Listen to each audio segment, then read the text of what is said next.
Welcome to Learn Kannada channel. Today we are going to learn class 8 Nudi Kannada Pampa Yatre. The Hampi ಪುಣ್ಯಕ್ಷೇತ್ರ. ಇಂಥ ಪುಣ್ಯಕ್ಷೇತ್ರಗಳಲ್ಲಿ ಇಷ್ಟು ಚೇಳು ಮುಂಡರೆಗಪ್ಪೆಗಳು ಏಕಾಏಕಿ ಈ ಪಂಪಾಪತಿಗೆ ಗೊತ್ತು. ಏಕಿವೆಯೋ ಎಂದು ಈ ಪಂಪಾಪತಿಗೆ ಗೊತ್ತು. ಹಂಪಿ कर्नाटक में हम्पी करके एक प्लेस है, वहाँ पे पुण्य क्षेत्र है एक, पुण्य स्थलದಲ್ಲಿ वही पंपा, उस वहाँ पे क्या था, मुंडरगप्पे यानी बड़े बड़े फ्रॉक्स और उसके बाद स्कॉर्पियोस यानी ಮುಂಡರಗಪ್ಪೆ. ಚೇಳು ಇಸ್ ದ ಸ್ಕಾರ್ಪಿಯೋ. ಈ ಪಂಪಾಗತಿಗೆ ಗೊತ್ತು. ಮೊಳಲುದ್ದ ಮುಂಡರಗಪ್ಪೆ बहुत ಲಂಬೆ ಲಂಬೆ ಫ್ರಾಗ್ಸ್, ಗೇಣುದ್ದ ಚೇಳುಗಳು, ಉಸಿ ತರೀಕೆ ಸೆ ಲಂಬೆ ಲಂಬೆ ಸ್ಕಾರ್ಪಿಯೋ. ಈ ಜನರಿಗೆ ಭಯವೇ ಇಲ್ಲವೇ? ಇಸ್ ಲೋಗೋಂ ಕೋ ಡರ್ ನಹೀ ಲಗ್ತಾ ಹೈ ಕ್ಯಾ? ಅವರಿಗಿಂತ ಬೈರಿಗೆ ಹಿಡಿದಂತೆ ಆಗಿತ್ತು. ಏಕಪ್ಪ ಇಲ್ಲಿಗೆ ಬಂದೆವು. वो सब देख के उनको लगा हम क्यों यहाँ आ गए. ಕಮಲಾಪುರದ ಬಂಗಲೆಯಲ್ಲಿ ಇಳಿದುಕೊಂಡಿದ್ದರೆ ಎಷ್ಟು ಚೆನ್ನಾಗಿತ್ತು. ಕಮಲಾಪುರ करके गांव है, वहाँ पे हम लोग महल में रह जाते थे, तो कितना अच्छा था. ಯಾಕಪ್ಪ ಇಲ್ಲಿಗೆ ಬಂದೆ? why did you came here? हम क्यों यहाँ आए. ಅನಿಷ್ಟವೇನಾದರೂ ಸಂಭವಿಸಿದರೆ ಗತಿ ಏನು? ಕುಚ್ ಗಲತ್ ಹುವಾ ತೋ ಕ್ಯಾ ಹೋಗಾ ಹಮಾರಾ.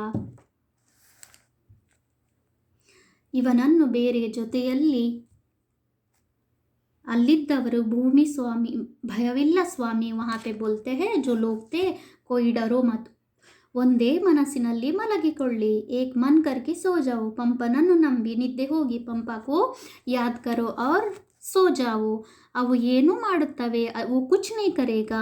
ನನಗೆ ಧೈರ್ಯವಿಲ್ಲ, ಲೇಕಿನ್ ಉಸ್ಕೋ ಡರ್ ಲಗಾ. ಜೀವನದಲ್ಲಿ ಜೀವವಿಲ್ಲ. ಇಳಿದುಕೊಂಡದ್ದು ಚಿಕ್ಕ ಮನೆಯಿಂದ ಹಾಸುಗೆ ಬಟ್ಟೆಗಳನ್ನೆಲ್ಲ ಹೊರಗೆ ತೆಗೆದು ಹಾಕಿ, ಯಾನೆ ಜೋ ಲೇಕಿ ಗಯಾ ತಾ ಉಸ್ಕೋ ಬೆಡ್ ವಡ್ ಸಬ್ ನಿಕಾಲ್ ಕೆ, ಬಟ್ಟೆಗಳನ್ನು, ಕೋಟುಗಳ ಜೇಬುಗಳನ್ನು, ರುಮಾಲುಗಳನ್ನು, ಸಂಧಿ ಪದರಗಳನ್ನು, ಮಡಿಪೆಟ್ಟಿಗೆ, परायण पुस्तकಗಳ ಚೀಲವನ್ನು ಒಂದೊಂದಾಗಿ ಕೊಡವಿ. यानी जितने भी सामान लेकर गया था सब निकाल के देख रहा था, क्योंकि उसको डर लग रहा था. ಚೇಳು ಹಾವುಗಳಾವು, ಚೇಳು यानी स्कॉर्पियो, ಹಾವು यानी कि स्नेक, ಇಲ್ಲವೆಂದು ನಿಶ್ಚಯ ಮಾಡಿಕೊಂಡರು. सब देख के उन्होंने कन्फर्म होने के बाद उसके बाद सोने लगे. ಎಲ್ಲವನ್ನು ಹೊತ್ತುಕೊಂಡು ದೇವಸ್ಥಾನದ ಒಳ ಮಂಟಪಕ್ಕೆ ತೆಗೆದುಕೊಂಡು ಹೋಗಿ ದೊಡ್ಡದೊಂದು ದೀಪದ ಬೆಳಕಿನಲ್ಲಿ ಇಬ್ಬರು ಕಾವಲು ಕುಳಿತಿವೆ. ಎದೆಯಲ್ಲಿ पुक पुक भय, यानी वो सारा लेकर जाके फिर मंदिर के सामने बैठ जाते हैं. दीपविदे पंपापतिಯ ಅತಿ ನಿಕಟ ಸನ್ನಿಧಾನದಲ್ಲಿದ್ದೇನೆ. यानी लाइट से पंपापति का पंपा भगवान के पास में बैठा हूँ. ಅವನು ನಡೆಸಿದಂತಾಗಲಿ, वो जैसा सोचता है वैसा ಹೋನೆ ದೋ ಎಂದು ಸಮಾಧಾನವನ್ನು, ಧೈರ್ಯವನ್ನು ಹೇಳಿಕೊಂಡು ಮಲಗಬಾರದೆ. ಬಾಯಿ ಧೈರ್ಯ ಹೇಳುತ್ತಿದ್ದರು. ಯಾನೆ ಮೂಸೆ ಓ ಹಿಮ್ಮತ್ ಲೇ ರಹ ಹೈ, ಲೇಕಿನ್ ಮನ್ ಮೇ ಫಿರ್ ಸೆ ಡರ್ ಹೈ. ಮನಸ್ಸು ಕೇಳಲಿಲ್ಲ. ಎಲ್ಲರೂ ಊಟ ಮಾಡಿ ಹಾಸಿಗೆಗಳನ್ನು ಒಬ್ಬರ ಪಕ್ಕದಲ್ಲಿ ಒಬ್ಬರು ಒತ್ತಾಗಿ ಹಾಸಿ ಮಲಗಿಕೊಂಡೆವು. ಸಾರೆ ಲೋಗ್ ಖಾನಾ ಖಾಯೆ और उनका बेड एक के साथ एक बिछा के सब लोग सो गए. ಒತ್ತೊತ್ತಾಗಿ ಮಲಗಿದೆವು, ಬಾಜು ಬಾಜು ಮೇ ಸೋ ಗಯೆ. ನಮ್ಮ ಐವರ ತಲೆ ಭಾಗಗಳಿಗೆ ಎರಡು ದೀಪವೊಂದು ಉರಿಯುತ್ತಿತ್ತು. ಹಮಾರ ಯಾನೆ पैर का नीचे एक, सर के ऊपर दो दिया जल रहे थे. ಅದು ಹಾಗೆಯೇ ರಾತ್ರಿ ಎಲ್ಲ ಉರಿಯುತ್ತಿರಬೇಕೆಂದು ನಿರ್ಣಯವಾಯಿತು. सारा रात में वो जलते रहने तो करके सब मिलके डिसाइड करते हैं. ದೀಪ ಒಂದು ಉರಿಯುತ್ತಿತ್ತು. ಪಂಪಾಪತಿ ವಿರೂಪಾಕ್ಷೇತ್ರದ ದಿವ್ಯ ಸನ್ನಿಧಿಯನ್ನು ಕೂಡ ಅಷ್ಟು ಪ್ರಕಾಶಮಾನವಾದ ಅಖಂಡ ದೀಪವಿತ್ತೋ ಇಲ್ಲವೋ ತಿಳಿಯದು. ಮೊದಲು ಎಚ್ಚರದಿಂದ ಇರಬೇಕೆಂದು, ಅಕಸ್ಮಾತ್ ಅನಿಷ್ಟ ಸಂಭವಿಸಿದರೆ ಏನು ಮಾಡಬೇಕೆಂದು ನಾವಂತೂ ಷರತ್ತುಗಳನ್ನು ಮಾಡಿಕೊಂಡೆವು. वो लोग अपना एक दूसरे से बोलते हैं कि अपना पूरा नाइट में दिया चलेगा और एक को ही जागते हुए रहो, सोना नहीं, क्योंकि कुछ या स्नेक या स्कॉर्पियो या कुछ आया तो हम लोगों को बताओ करके इतना डर गए थे. ಸ್ವಲ್ಪ ಹೊತ್ತು ಯಾರೂ ಮಾತನಾಡಲಿಲ್ಲ. कुछ देर कोई बात नहीं किए. ಕದಲು ಮೆದಲು ಮೆದಲದೆ ಮತ್ತಿ ಬರುವ ವಿಷಪ್ರಾಣಿಗಳ ಯೋಚನೆಯನ್ನು ಮನಸ್ಸಿನಿಂದ ಸರ್ವ ಪ್ರಯತ್ನದಿಂದಲೂ ದೂರ ಮಾಡುತ್ತಾ ಸಮಯ 1/4 ಗಂಟೆ ಕಾಲ ಹಾಗೆಯೇ ಕಳೆದೆವು. ತಟ್ಟನೆ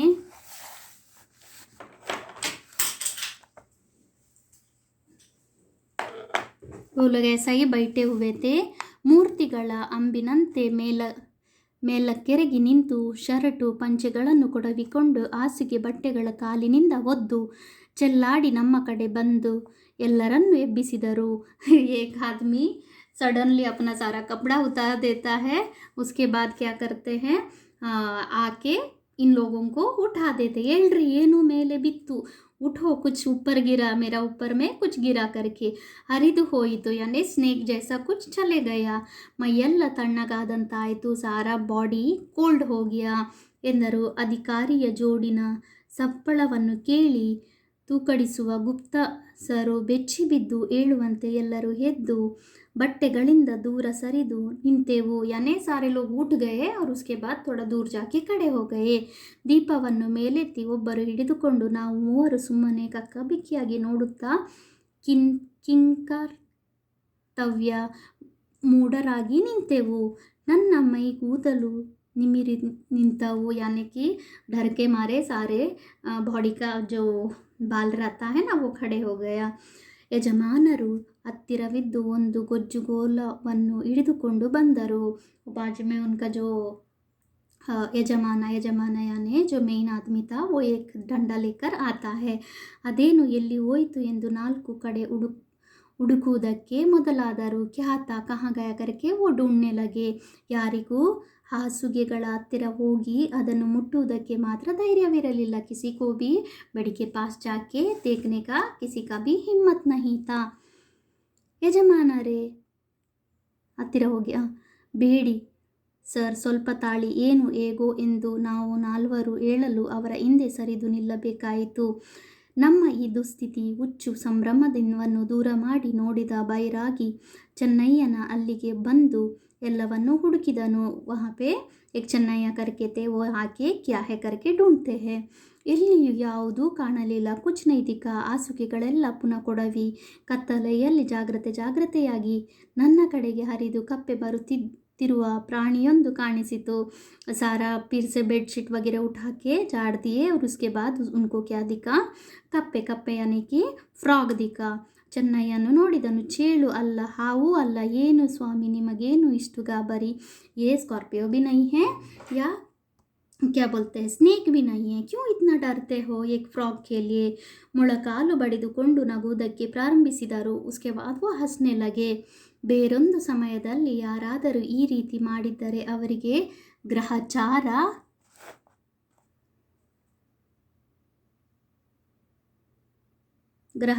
ಬಿಡಿಸುತ್ತಿದ್ದೆವು. ಇತರರಿಗೆ ಗ್ರಹಚಾರ ಬಿಡಿಸುವ ವಿಷಯದಲ್ಲಿ ನಮ್ಮಲ್ಲಿ ಯಾರು ಕಡಿಮೆಯವರಲ್ಲ. ಬಂದ ಕೋಪವನ್ನು ನುಂಗಿಕೊಂಡು ಅವನ ಜೊತೆಯಲ್ಲಿ ವಿರಾಳುಗಳು ನಾವು ನಗುತ್ತಾ ನಿಂತೆವು. यानी डर गया ना, बाकी किसी जगह पे रहते तो हम बहुत गुस्सा हो गए रहते, लेकिन यहाँ पे किसी को गुस्सा नहीं आया. हंसते हुए सारे लोग हंसते हुए बैठे थे. ರಾಯರು ಇದ್ದವರು ಮೂರ್ತಿ ಒಳ್ಳೆಯ ಕೆಲಸ ಕೊಟ್ರಿ ಕಣ್ರಿ, ಎಂಥ ದಿಗಿಲು ಹಬ್ಬಿ ಬಿಟ್ಟಿರಿ ಎಂದರು. ಮೂರ್ತಿಗಳು ಮುಲ ಎಂದು ಮೈ ಮೇಲೆ ಹರಿಯಿತು. ಆಮೇಲೆ ಇದೇನು ಬಂತಪ್ಪ ಗ್ರಹಚಾರ, ಎಲ್ಲಿ ಮಲಗಿದರು ಎಂದುಕೊಂಡಿದ್ದವರು ಎದ್ದು ಬಿಟ್ಟೆ. ಜೇಡರ ಹುಳು ಆಗೋ ಹೊತ್ತಿಗೆ ಸರಿ ಹೋಯಿತು. ಇನ್ನೇನಾದರೂ ಆಗಿದ್ದರೆ ಈ ಹುಳು ತಾನೇ ನೋಡಿ ಸರ್. ಯಾನೇ ಎಷ್ಟೋ ಹೊತ್ತು ನೋಡೋಣ ಸುಮ್ಮನೆ, ನಾನೇನು ಸರ್ ಮಾಡಲಿ, ಏನೋ ಮೇಲೆ ಬಿತ್ತು, ಕುಚ್ ಗಿರಾ ಜೈಸ ಲಗ. ಎಷ್ಟೋ ಹೊತ್ತು ನೋಡೋಣ ಎಂದು ಸುಮ್ಮನೆ ಇದ್ದೆ. ಮಲಮಲ ಎಂದು ಮೈ ಮೇಲೆ ಹರಿಯಿತು. कुछ देर में चुप रहा, लेकिन वो अपना बॉडी पे जा रहा था करके ಎಂದುಕೊಂಡರು. ಎದ್ದು ಬಿಟ್ಟೆ. ಜೇಡರ ಹುಳು ಆಗೋ ಹೊತ್ತಿಗೆ ಸರಿ ಹೋಯಿತು. ಇನ್ನೇನಾದರೂ ಆಗಿದ್ದರೆ ಆ ಹುಳು ತಾನೇ ನೋಡಿ ಸರ್, ಅಷ್ಟು ದೊಡ್ಡದನ್ನು ಎಲ್ಲಿಯೂ ನೋಡಿಲ್ಲ ನಾನು ಎಂದರು. ಯಜಮಾನರು ಎಲ್ಲರೂ ಸರಿ ಬಿಡಿ, ಅಸಹಾಯ ಶೂರರು, ನಮಗೆಲ್ಲ ಇಷ್ಟು ಧೈರ್ಯ ಇರುವ ಹೊತ್ತಿಗೆ ನಮ್ಮ ದೇಶೋದ್ಧಾರ ಕಾರ್ಯ ಈ ಗತಿಗೆ ಬಂದಿದ್ದು ಇತ್ಯಾದಿಯಾಗಿ ಒಂದು ದೊಡ್ಡ ಉಪನ್ಯಾಸವನ್ನು ಕೊಟ್ಟರು. ಇಷ್ಟಾದ ಮೇಲೂ ನಮ್ಮ ಕಷ್ಟ निवारणೆಯಾಗಲಿಲ್ಲ, ನಮ್ಮ ಪಿರಿಕಿತನ दूरवागलिಲ್ಲ. इतना बोलने के बाद में भी उनको डर लग रहा था. ಹಾಸುಗಿ ಹಾಗೇ ಇರಲಿ ಸರ್, ನೀವು ಯಾರು ಏನು ಬೇಕಾದರೂ ಮಾಡಿಕೊಳ್ಳಿ, ನಾನಂತೂ ಮಲಗಿಕೊಳ್ಳುತ್ತೇನೆ ಎಂದು ವೆಂಕಟಯ್ಯನವರು ಹೇಳಿದರು. ಯಾನೆ ವೆಂಕಟಯ್ಯಜಿ ಸೋಗಯೆ. ಯಜ, ಇನ್ನೇನು ಮಾಡುತ್ತೀರಿ, ಆದರೆ ಹೀಗೆ ನಿಂತುಕೊಂಡು ರಾತ್ರಿ ದಬ್ಬುತ್ತೇನೆ. ಲೇಕಿನ್ वो जिसके आदमी के ऊपर जो क्या बोलते मकड़ी गया वो तो ऐसा ही बैठा था, वो रात भर सोया ही नहीं. ರಾಯರು, ನನಗೂ ಹಾಗೆ ತೋರುತ್ತದೆ ಸರ್, ಗೀವರು ಎಲ್ಲ ಸಾಕು. ಚೇಳಿನ ಕೊಂಡಿಯ ದರ್ಶನದಿಂದಲೇ ಮುಕ್ತಿ ಬಂದಿತು. ಬೆಳಗಾಗುತ್ತಾ ಇಲ್ಲಿಂದ ಹೊರಡು, ಊರಿಗೆ ಹೋಗಿ ಸೇರಿಕೊಳ್ಳೋಣ. ಇಲ್ಲಿಯವರೆಗೆ ನನ್ನ ಕೈಲಿ ಸುತರಾಮ್ ಆಗುವುದಿಲ್ಲ. ಮಧ್ಯಾಹ್ನ ನೋಡಿದ್ದೆ ಸಾಕು, ಈಗಾಗಲೇ ಮೂಟೆ ಕಟ್ಟಿ ಹೊರಡು अंदर नानू सिद्धा. यानी वो उतना डर गए थे और वो बोलते हैं हम दर्शन वगैरह कुछ करेंगे नहीं, कल से हम घर चले जाते हैं. ಆದರೂ ಸುಮಾರು ನಮ್ಮಲ್ಲಿ ಎಲ್ಲರಿಗೂ ವಿಶೇಷವಾಗಿ 5ರಲ್ಲಿ 3 ಅದೇ ಭಾವನೆ ಒಳಗೆ ಮನಸ್ಸಿನಲ್ಲಿ.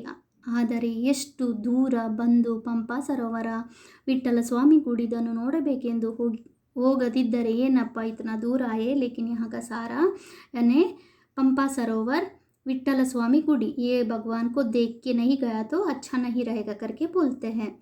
ಬೆಳಗಾಗಲಿ ಯಾವುದಾದರೊಂದು ತೀರ್ಮಾನ ಮಾಡೋಣ, ಯಾನೇ ಮಾರ್ನಿಂಗ್ ಹೋನೆದು ಉಸ್ಕೆ ಬಾದ್ ಹಮ್ ಡಿಸೈಡ್ ಕರೆಂಗೆ. ಈಗ ಸಮಯ ಚೆನ್ನಾಗಿಲ್ಲ ಎಂದು ಎಲ್ಲರೂ ಮನಸ್ಸಿಗೆ ಬಿಗಿ ಹಿಡಿದು ಪುನಃ ಈಗೂ ಧೈರ್ಯ ಮಾಡಿಕೊಂಡು ಮಲಗಿದರು. ಸೋಗಯವುಲು ಭಯದ ತೀವ್ರತೆ ಕಡಿಮೆಯಾಗಿ ಅದು ಮರೆತು ಹೋಗುವಂತೆ ಏನೇನು ಬೇರೆ ಪ್ರಸ್ತಾಪಗಳನ್ನೆತ್ತಿ ಮಾತನಾಡುತ್ತಾ ಒಬ್ಬೊಬ್ಬರಾಗಿ ನಿದ್ರಾವಶರಾದೆವು. यानी बातें करते करते सारे लोग सो गए. ನಾನು ಕೊಳಲಮ್ಮನಿಗೆ ಹರಸಿಕೊಂಡು ನಿರ್ಭಯದಿಂದ ನಿದ್ದೆ ಮಾಡಿದೆ. ಮಧ್ಯಾಹ್ನದ ಸುತ್ತುವಿಕೆಯಿಂದ ಆಯಾಸವಾದ್ದರಿಂದ ಎಲ್ಲರೂ ಚೆನ್ನಾಗಿ ನಿದ್ದೆ ಹತ್ತಿತೆಂದು ಹೇಳಬೇಕು.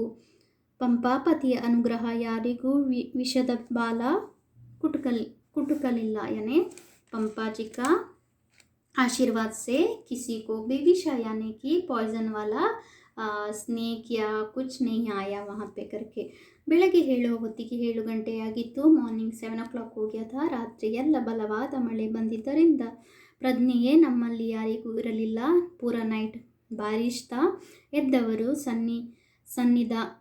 ಸ್ನಾನಾದಿಗಳನ್ನು ತೀರಿಸಿಕೊಂಡು ಬರೋಣವೆಂದು ನದಿಯ ಕಡೆ ಹೋಗಿ ನೋಡಿದರೆ ನದಿ 5-6 ಅಡಿಗಳಷ್ಟು ಮೇಲೆ ಬಂದಿತ್ತು.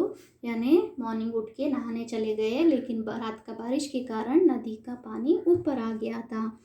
ಪ್ರವಾಹ ಇನ್ನೂ ಹೆಚ್ಚುತ್ತಲೇ ನದಿಯ ದಡ ಇನ್ನೂ ಕುಸಿದು ಬೀಳುತ್ತಲೇ ಇತ್ತು. ಪ್ರವಾಹದ ಜೋರು ಜಾಸ್ತಿಯಾಗಿದ್ದರಿಂದ ಯಾರೂ ಅಲ್ಲಿ ಸ್ನಾನ ಮಾಡದೆ ದೇವಸ್ಥಾನದ ಒಳಗಣ ಬಾವಿಯಲ್ಲಿಯೇ स्नान चमಗಳನ್ನು ತೀರಿಕೊಂಡಿಸಿಕೊಂಡೆವು. वहाँ पे बहुत ज़्यादा पानी ऊपर आ रहा था, तो वो आके टेम्पल का जो कुआं था उससे पानी से नहा लिए.